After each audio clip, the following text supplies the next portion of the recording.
शेतकरी बंधूंनो नमस्कार। सध्या कृषी विभाग याच्या वतीने ॲग्रिकल्चर इन्शुरन्स कंपनीच्या माध्यमातून फळपीक विमा सुरू झालेली आहे। मित्र हो, ही हवामानावर आधारित अशी फळपीक विमा योजना आहे आणि आपल्या रावेर तालुक्यामध्ये केळी आणि पपई या दोन पिकांसाठी आपण विमा काढू शकतो। केळीच्या बाबतीत बोलायचं झालं तर केळीचं जे उत्पादन आहे मित्र हो, हे हवामानावर आधारित आहे मोठ्या प्रमाणामध्ये आणि कमी टेम्परेचर असेल, जास्त टेम्परेचर असेल किंवा वादळ असेल किंवा गारपीट असेल याच्यावर अवलंबून केळीचं उत्पादन असतं। त्यामुळे या ठिकाणी आपल्याला 4 ट्रिगर्स त्या ठिकाणी दिलेले आहेत। जर कमी टेम्परेचर असेल, साधारणतः 1 नोव्हेंबर ते 28 फेब्रुवारीपर्यंत या कालावधीमध्ये सलग 3 दिवस किंवा त्याच्यापेक्षा जास्त जर टेम्परेचर 8 किंवा 8पेक्षा कमी जर त्या ठिकाणी टेम्परेचर राहिलं तर साधारणतः एका हेक्टरला 32,179 रुपये त्या ठिकाणी विमा संरक्षण असतं।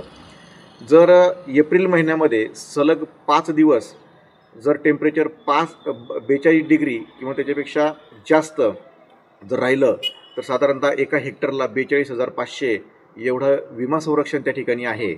आणि मे महिन्यामध्ये जर हेच टेम्परेचर 45 किंवा 45पेक्षा जास्त जर त्या ठिकाणी राहिलं सलग 5 दिवस तर त्या ठिकाणी 52,821 रुपये त्या ठिकाणी विमा संरक्षण आहे। मित्रांनो, वादळाच्या बाबतीमध्ये बोलायचं झालं तर 1 मार्च ते 31 जुलै या कालावधीमध्ये जर ताशी 40 किलोमीटर प्रति आवर जर वेगाचा वारा वाहिला आणि त्याची नोंद स्थानिक जे आपलं हवामान मापक केंद्र आहे त्याच्यामध्ये जर झाली तर त्या ठिकाणी सुद्धा साधारणतः 85,000 रुपये प्रति हेक्टर त्या ठिकाणी विमा संरक्षण आहे। फक्त यासाठी एकच आहे, वादळ झाल्यानंतर आपल्याला 72 तासाच्या आत विमा कंपनीला त्या ठिकाणी इंटिमेशन द्यावं लागतं आणि त्या ठिकाणी ग्राम महसूल विभाग असेल किंवा कृषी विभाग असेल यांच्या माध्यमातून त्या जे नुकसान झालेलं आहे त्याची पातळी ठरवण्यात येते आणि त्याप्रमाणे प्रति हेक्टर त्या ठिकाणी जे विमा संरक्षण आहे त्याचं जे नुकसानीची भरपाई आहे ती दिली जाते। मित्र हो, ह्या ज्या बाबी आहेत ह्या आपण आपल्या CSC सेंटरवरती सुद्धा याचा आपण विमा काढू शकतो किंवा ज्यांनी कर्ज घेतलेलं आहे, ज्यांचं KCC आहे ते बँकेच्या माध्यमातून सुद्धा ते त्या ठिकाणी विमा काढू शकतात। ही पूर्णपणे ऐच्छिक अशी योजना आहे। आपली इच्छा असेल तरच आपण त्यामध्ये सहभागी होऊ शकतो।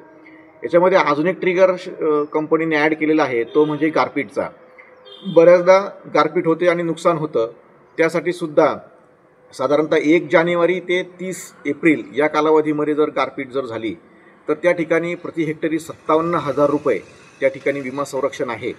आणि हा जो विमा हप्ता आहे हा विमा हप्ता प्रति हेक्टरी गारपीटशिवाय जर आपण जर विमा संरक्षण घेतलं तर साधारणतः 8,500 रुपये त्या ठिकाणी हेक्टरी विमा हप्ता शेतकऱ्याला भरावा लागतो। आणि जर गारपीट घ्यायची असेल म्हणजे बँकेतूनच तो गारपीटचा जो विमा आहे तो बँकेमधूनच मिळणार आहे, CSC सेंटरमधून तो काढता येत नाही। त्याला साधारणतः 2,500 रुपये प्रति हेक्टर त्या ठिकाणी विमा हप्ता असतो।